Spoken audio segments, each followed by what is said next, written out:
Hi, beautiful. Thank you for joining me today. Today's subject is about suicide, and even though I know it is a difficult subject, it is something that needs to be talked about, and I'm able to talk about it because myself, when I was in the Navy in my early 20s, is when I became suicidal, and I have fought with it most of my life.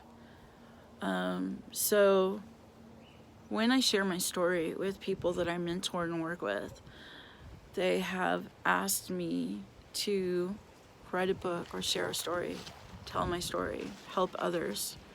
So I'm making this video. I have been processing for a long time to make and wondering how can I present this to you and share my story, which is not easy to do on video and put out in public. I've spent my life in isolation and I like to be invisible. So my last video was empowering for me to come out of the closet, out of hiding. And here I am now talking to you about a very delicate subject, which is suicide.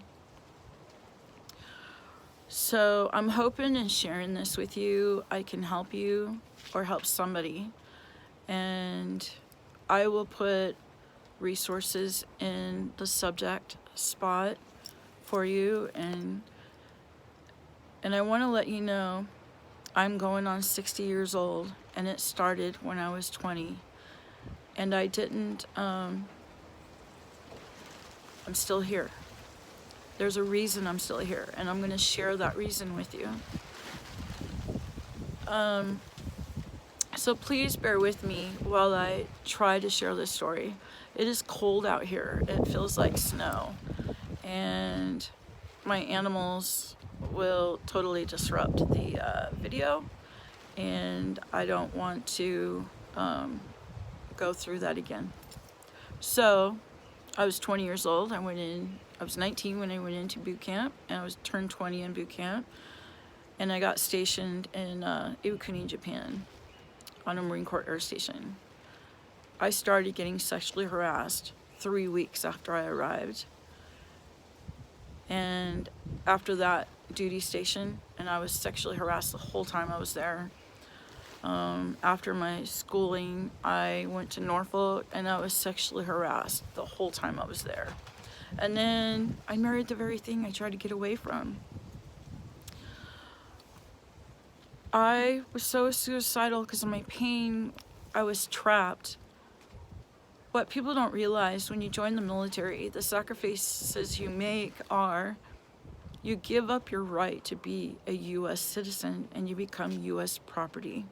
You are no longer a citizen of the United States. You are government property. And they could do whatever they want and say whatever they want, and you didn't have a right to say no.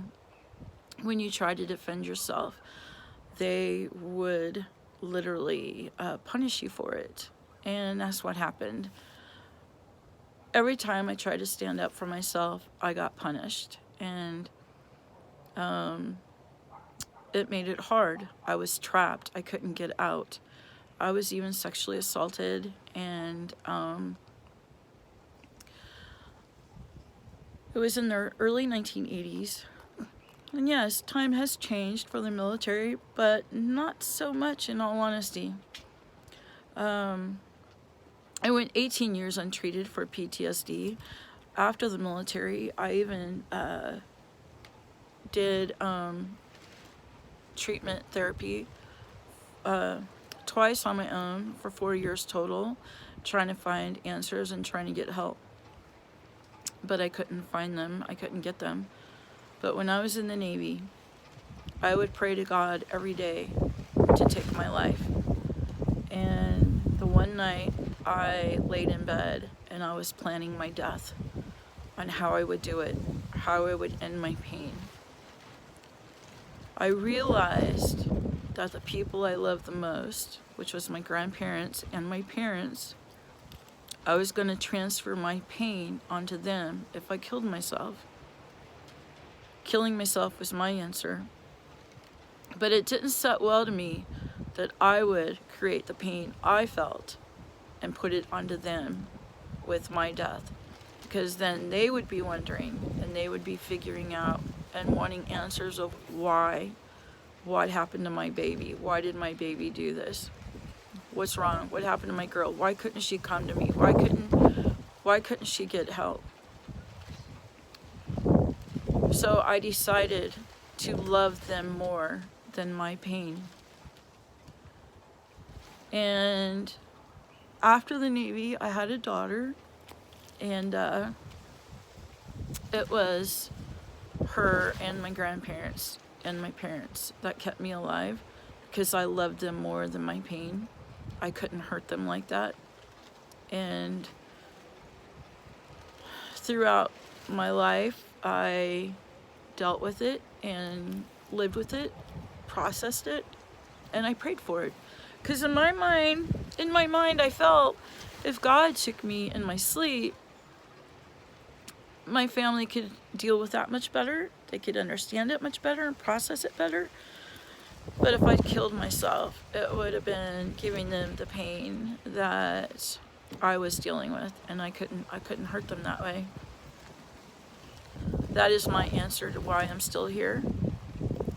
What you don't know is, for a few years, I thought I got rid of that ideology of needing to commit suicide to deal with the pain.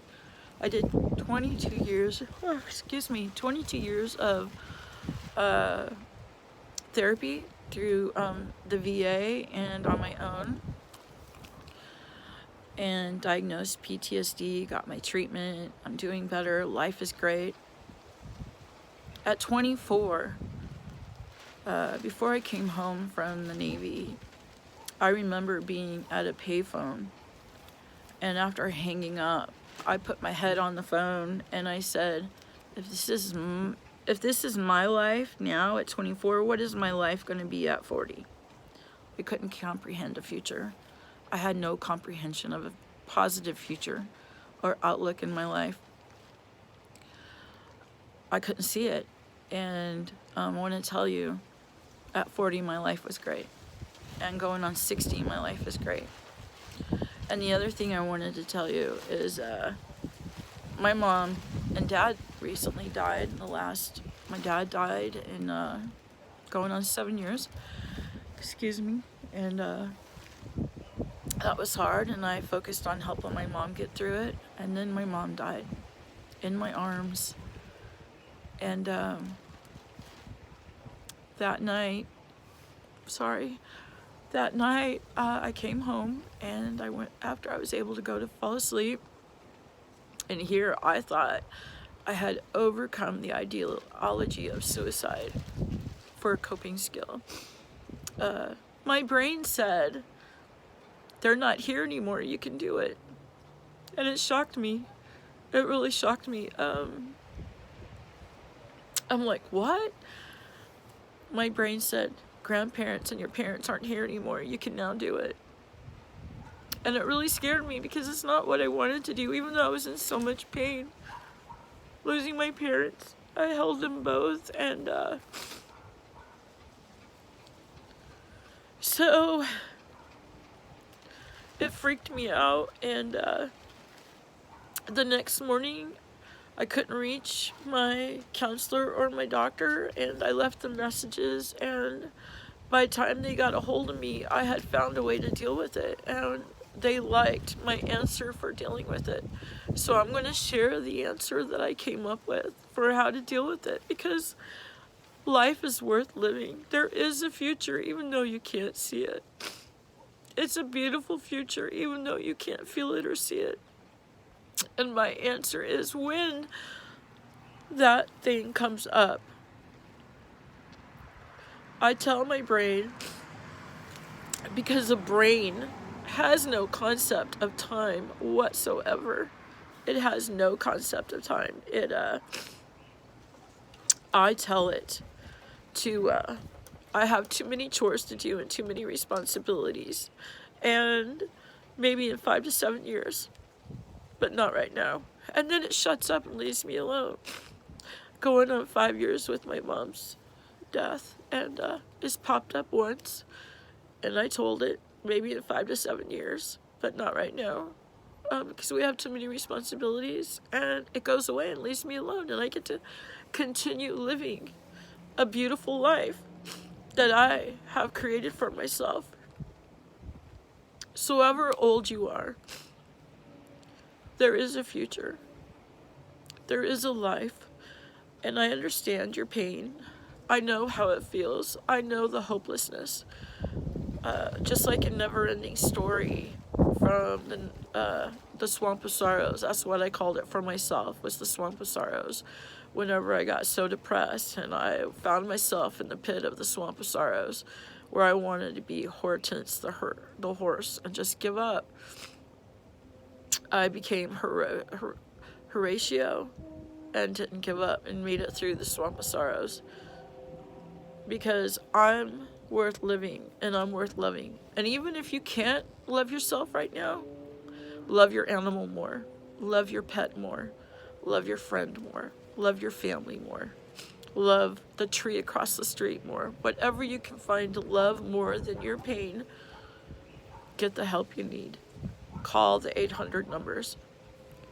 Tell somebody at your school, or call the mental health hotline. It's all worth it. It is all worth it. And you won't go wrong, because your future is a beautiful, bright thing, even though you can't see it, even though you can't feel it, even though you can't touch it or comprehend it, because your pain is so overwhelming. I was trapped in the military, and the only thing that got me out was my exit date. I chanted it every day, and I told myself, this is my date, and they can't touch me after that. This is my date. And I will tell you more about my story, but that will be the next few videos coming up. This one's about suicide. Don't quit. Don't give up. You are stronger than you believe. You are a light and an importance on this earth, even though you don't feel important. You matter. You are much stronger. And want to know why you're much stronger? Because you're here watching this video. You are a survivor, not a victim. Victims feel lower than dirt. A survivor can lift himself up and feel stronger and more empowered. And when I realized that, I quit being the victim with it tattooed on my forehead, with a kick me on the back. I got myself through it. I'm a survivor. You're a survivor. You are worth loving. You are worth living. And your life on this earth is so important, because you matter. I matter. You matter. Don't ever give up. Someone loves you. And if you do give up, you will hurt them and give them the pain that you were once feeling or are feeling. And that's not fair. Be well. You are loved. Bless you. And until the next.